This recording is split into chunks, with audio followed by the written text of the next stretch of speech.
আসসালামু আলাইকুম। সবাইকে মাহে রমজানের শুভেচ্ছা। আশা করি সকলেই ভালো আছেন। আজকে আপনাদের সাথে ইন্টারেস্টিং একটি গবেষণার ফলাফল নিয়ে আলোচনা করতে যাচ্ছি।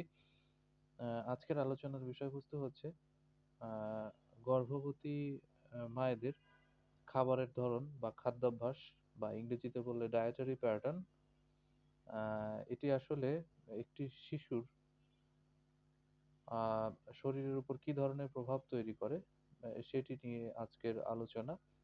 আ তো আজকে আমরা যে গবেষণা পদ্ধতিটি নিয়ে কথা বলতে যাচ্ছি এটি ৩রা মার্চ ২০২৫ তারিখে নেচার মেটাবলিজম নামক স্বনামধন্য একটি জার্নালে প্রকাশিত হয়েছে।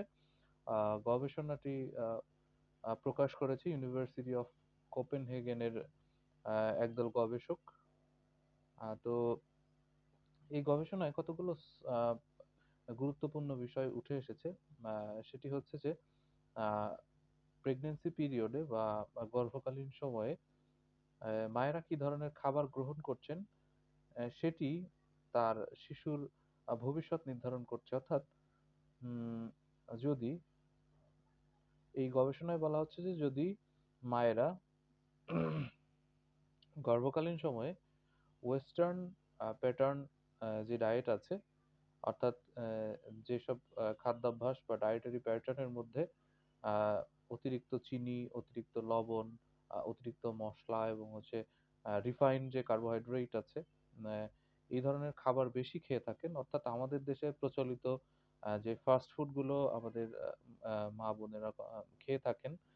বিশেষ করে যারা একটু শহরমুখী মানুষ তারা সাধারণত এই ধরনের খাবার খেয়ে থাকেন। তাদের ক্ষেত্রে যদি কোনো বাচ্চার জন্ম হয় তাহলে তাদের ADHD অর্থাৎ attention deficit hyper activity disorder এবং অটিজমের আ সম্ভাবনা অনেক বেশি বেড়ে যায়। আ এই গবেষণাপত্রে আ অন্তত ৬০,০০০ এর বেশি মা এবং শিশু আ একত্রে নিয়ে তাদের উপর গবেষণাপত্রটি আ চালানো হয়েছে বা জরিপটি চালানো হয়েছে। তো ফলাফল প্রকাশের পর দেখা গেছে যেসব মায়েরা গর্ভকালীন সময়ে ওয়েস্টার্ন প্যাটার্ন ডায়েট ফলো করছেন তাদের ক্ষেত্রে আ অন্ততপক্ষে যারা কিছুটা হলেও তাদের যেই নরমাল ডায়েটারি প্যাটার্ন সেটি থেকে ওয়েস্টার্ন প্যাটার্ন এ শিফট করেছেন, তাদের ক্ষেত্রে অন্তত ৬৬ ভাগ শিশুর attention deficit hyper activity disorder সম্ভাবনা বেড়ে গেছে। আ এবং হচ্ছে অন্তত ১২২ ভাগ বেশি বৃদ্ধি পেয়েছে অটিজম আক্রান্ত শিশু হওয়ার সম্ভাবনা।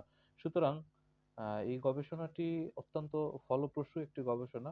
উম আ তো আমার মনে হয় যে বর্তমান সময়ে আমরা যদি আমাদের একটু সামাজিক অবস্থানগুলোর দিকে দেখি বা একটু খেয়াল করি তাহলে বুঝতে পারবো যে আ অটিজম আক্রান্ত শিশুর সংখ্যা কিন্তু আগের তুলনায় বেড়েছে এবং বিশেষত শহর অঞ্চলের যেসব মায়েরা আছেন তাদের ক্ষেত্রে বাচ্চাদের এই অটিজম এবং attention deficit hyper activity disorder এই ২ টি জিনিসই বেড়েছে।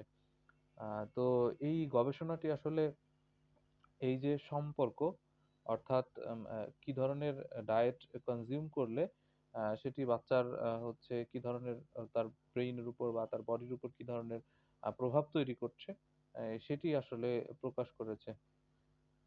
তো এই ছিল আজকের আলোচনা। সবাইকে অসংখ্য ধন্যবাদ। ভালো থাকবেন। আল্লাহ হাফেজ।